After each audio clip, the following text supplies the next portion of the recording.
গতকালকে আমরা এই করিমগঞ্জ জেলার যেসব কেন্দ্র মন্দির আছে এগুলোকে সব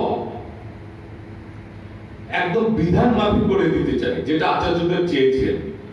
এখন কিন্তু দেশের আইন কানুন সব পাল্টাচ্ছে। আমরা কিন্তু 100% দেশের আইন মেনে চলি। আপনারা জানেন অনেকগুলো কেন্দ্র মন্দির আবেগে নিয়ে নিয়েছে, সৎসঙ্গের নামে রেজিস্ট্রি নয়, কোন গুরু ভাইয়ের নামে নিয়ে নিয়েছে। অনেক জায়গায় কিছু কনস্ট্রাকশন করেছেন। অর্ঘ কাকে দেয়? অর্ঘ আমাকে দেয় না, কিন্তু আমি ঠাকুরের নাম বললি তখন দিচ্ছে। তাহলে তার মালিককে তিনি, আর তার কাছে পৌঁছাবে যদি সৎসঙ্গ ফিলান্থ্রপিতে পৌঁছায়। আবার সেখান থেকে দেওয়ার অধিকার আচার্য দেবের। তিনি হচ্ছে জীবন্ত রক্ষক ঠাকুরের সবকিছু। এই জন্য যা কিছু কনস্ট্রাকশন করবে, কনস্ট্রাকশন করাটা আমাদের কাজ নয়, জমি নেওয়াটা আমাদের কাজ নয়, এটা ইষ্ট প্রতিষ্ঠার জন্য করি। সে বিধানেই করবে।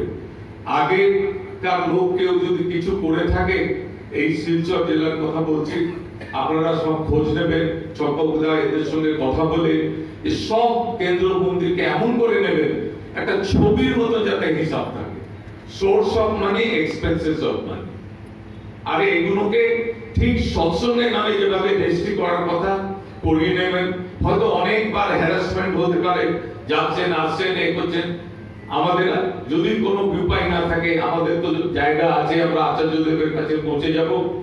আর যত তাড়াতাড়ি হোক, আমাদের ইনস্টিটিউশনের 100 বছর হয়ে গেছে, এগুলোকে সব সুন্দর করে ফেলে। আচার্যদেব বলছেন মন্দির পরিচালনা হবে, অর্ঘ একজন নেবে, রাখবে, একজন খরচা করবে, একজন হিসাব করবে, 3 জনকে ইনভলভ করে করতে হবে।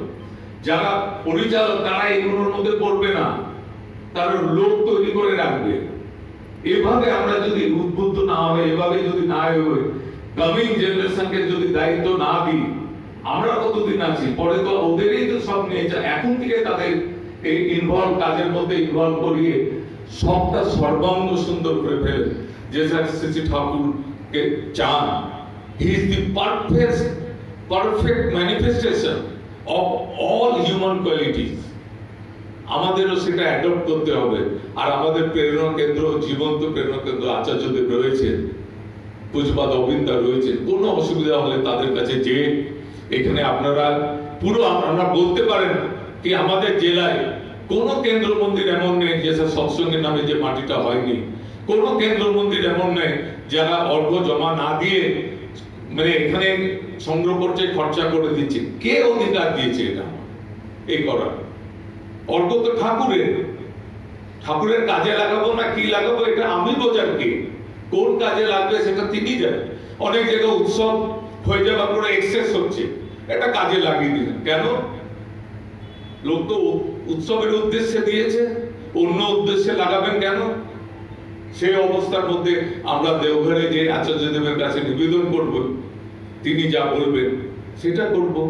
এগুলো ছোট ছোট জিনিসগুলো সুন্দর করলে কি হয়, আমরা বিধাতার পূজারী, বিধান উল্লঙ্ঘন করে তাকে অনুভব করা যায় না, তাকে আমরা আনন্দ উপভোগ করতে চাই। এগুলো সব সেরে ফেলেন, আবার দেওঘরে আপনাদের সঙ্গে দেখা হবে। আমার আজকে যাওয়া হলো। হ্যাঁ, আপনারা ভালো থাকেন। আপনাদের কাছে এসে আমি কাজুদাকে বলছিলাম, আপনারা তো দেওঘরে যে প্রেরণা নিচ্ছেন, আমরা কাছাকাছি থেকে অনেক সময় হয়তো না ডিসচার্জ হয়ে যায়, আমাকে চার্জ করার জন্য আপনাদের কাছে পাঠিয়েছেন।